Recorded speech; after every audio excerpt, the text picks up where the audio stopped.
Hi everyone, for Epic News, I am Marcelo Palermo, and I'm very happy to be here with you again for another of our brief, but not that brief, programs.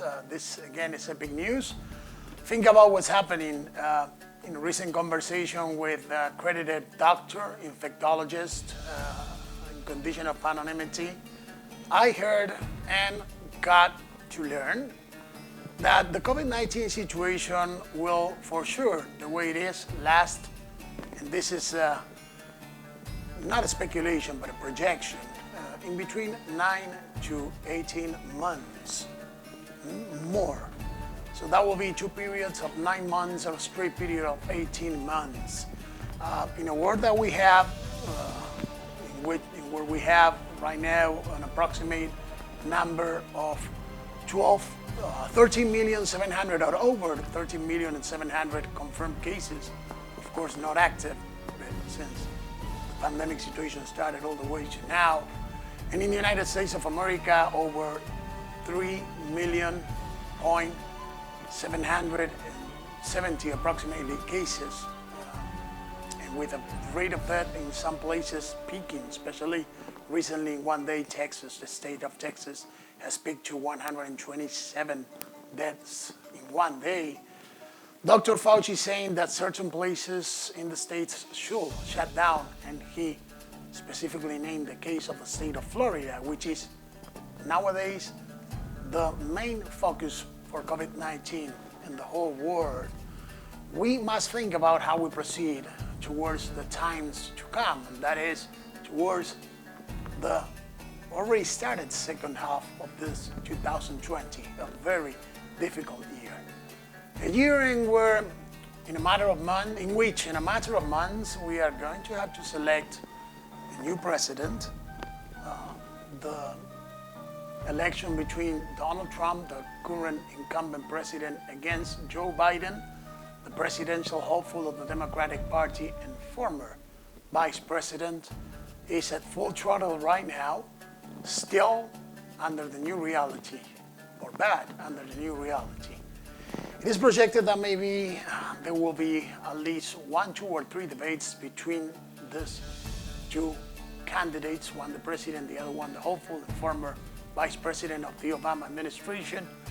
But it's not defined yet the format on how it will be or will it be.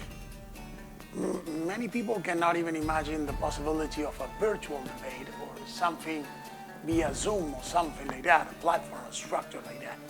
But that might eventually happen or be the case. Of course, we're going to have to keep on moving forward with the conditions as they are. And in a world in which we still have or need much to do, a lot to do, we have to do a lot regarding the COVID-19 situation and projected towards finding the cure.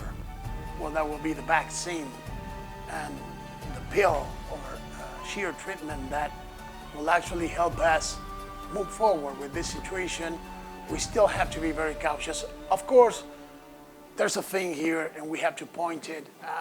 COVID-19 has an over 99.5% rate of survival for those who are actually infected by it.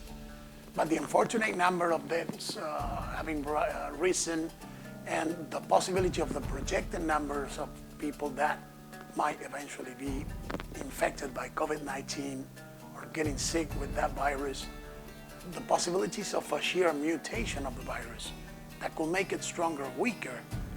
And what we now know, that although we might be going through in certain parts of the world summer, and see that the virus, even with the stages 1 to 4 of reopening, has kept on going strong. Again, and I cannot stress enough this, or I cannot stress this enough, our main fear is what will happen in a matter of months. Healthcare professionals and scientists are actually thinking about the idea of what if the virus expands and the number of people affected by COVID-19 duplicates or triplicates or quadruplicates. That is a scenario that they are elaborating and projecting right now.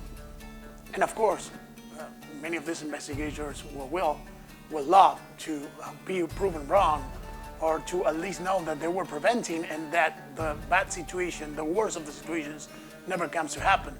For example, right now in the whole world, we didn't reach yet a total of 1 million deaths. Actually, there's not even 600,000 deaths by COVID-19 in the whole world. But the projected figures and numbers are what are concerning the investigators, the researchers, the scientists, the doctors the most. We have to project the idea of being proactive, keep on living, but have the attitude and the savviness to follow the rules in order not to get infected or not to spread the disease. They're simple rules. Yeah, they're bothersome, and some of them really, complicated, not complicated, but a little bit bothering, it's like not really comfortable to be with your mask everywhere, to go, to run your errands and wear your mask, but you have to do it and you have to adapt yourself. So eventually, in less time than expected, we can have a result that is more positive than negative, and we can start really comprehending the whole structure of the virus and stop having to worry about it all the time. Of course, that had happened with several viruses and diseases before. Populations migrating all over the world, as we mentioned before in some of our programs, had to adapt in ancient times and not so ancient times to the new environments in order to overcome these problems. And this brings me to the next point. Recently, there has been a discussion among a group of Latin American historians about who are the offsprings, populations that are the, so to say, offsprings of the Roman Empire and also of the earlier Latin peoples. Many of them said that not only the Latin American countries, but also most of the European countries are, a theory to which I adhere, because it is certainly true that ever since the days of the Etruscans and other Latin populations surrounding the Italian peninsula and other parts of Europe, the consolidation of these peoples was actually structuring the definition of what Europe will come to be. If you know a thing or two about the Roman Empire, you know that it stretched like no other empire before them, and it is still considered one of the most powerful and extensive empires of the history of humanity. Well, if you think about the interaction of the different populations, you will know, anthropologically and historically wise speaking, that many people came from different parts of Europe in order to consolidate into different other parts. For example, when we think about the European human being, the European ethnicity, there's not such thing as just one ethnicity, and it's not fair to say that there is one European ethnicity. Just think about this. The European early man didn't actually have a fair or lighter skin complexion. He was a darker kind of skin complexion at, we have to say, around 45,000 to 35,000 years ago was when the European man, the European human being, started moving all around Europe, coming out from Africa and other parts, eventually got to go through the Middle East, through India, and all the way through the center of Europe, and then to the parts of the Baltic and over the regions of what we know today as Russia. And from there, move all the way to the Scandinavian parts of Europe, the colder parts of Europe. During times of the times of the ice ages, they moved back to the center of Europe, and then within years and years, hundreds and thousands of years, back to the Scandinavian area, and then back again to Europe. But mostly the known as, or what we know as, the white human, the white man, came from Indo-Europe or from Hindu territories, and mostly from the Middle Eastern territories as well, and eventually evolved into what we call today Caucasian or white man. And I'm simplifying this chapter of human history and anthropological facts, because if not, the program will be stretched to be hours and hours long program.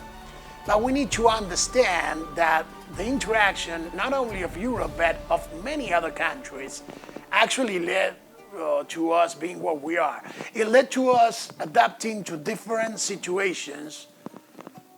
This is absolutely not the first time that we're facing a pandemic situation, but today in the era of multi-communications and super technology, the most technologically advanced era in the history of humanity, we know more about things and information runs at the speed of light. So we got well informed, more informed, and sometimes it's easy to forget the past or not to dig deep into the past. How things could have been, how things had been. Just think about, for example, Genghis Khan, an empire that by the 1200s, after the 1200s, it was actually the vastest, the most extensive land empire in the history of humanity. So have Genghis Khan kept on being in power, not him, but his offsprings after his son, and then his grandson Kublai. Should they have been, who actually was the first Mongol ruler of China, they'll have been and kept on being in power, who knows what will have happened? Again, what if?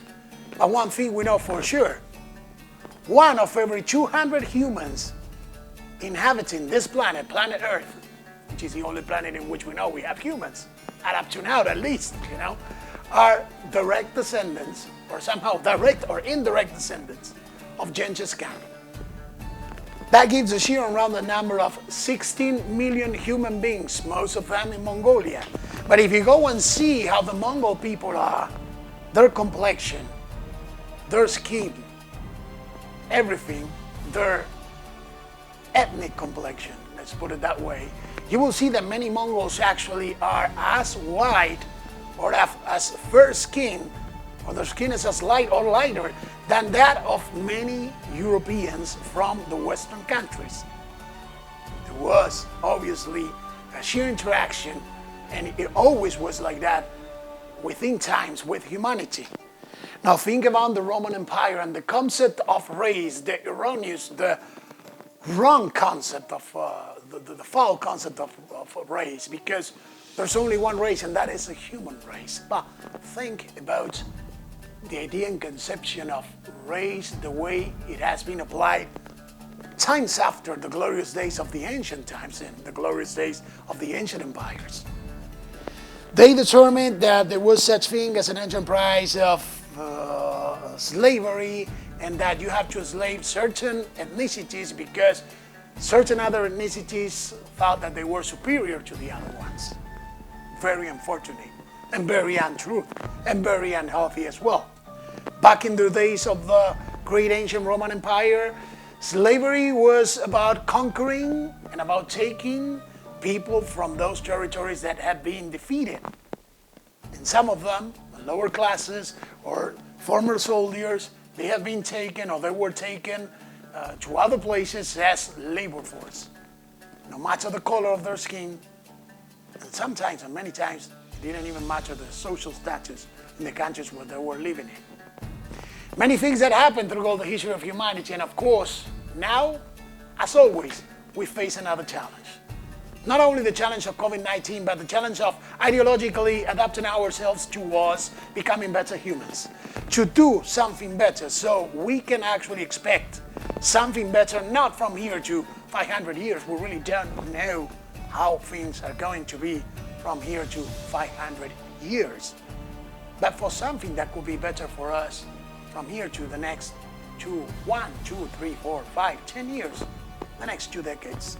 Let's work towards that. Let's try to make things better.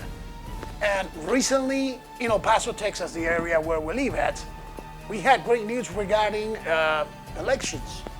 For example, this is actually the first time that a woman, Yvonne Rosales, has been chosen as the district attorney of El Paso, 2020.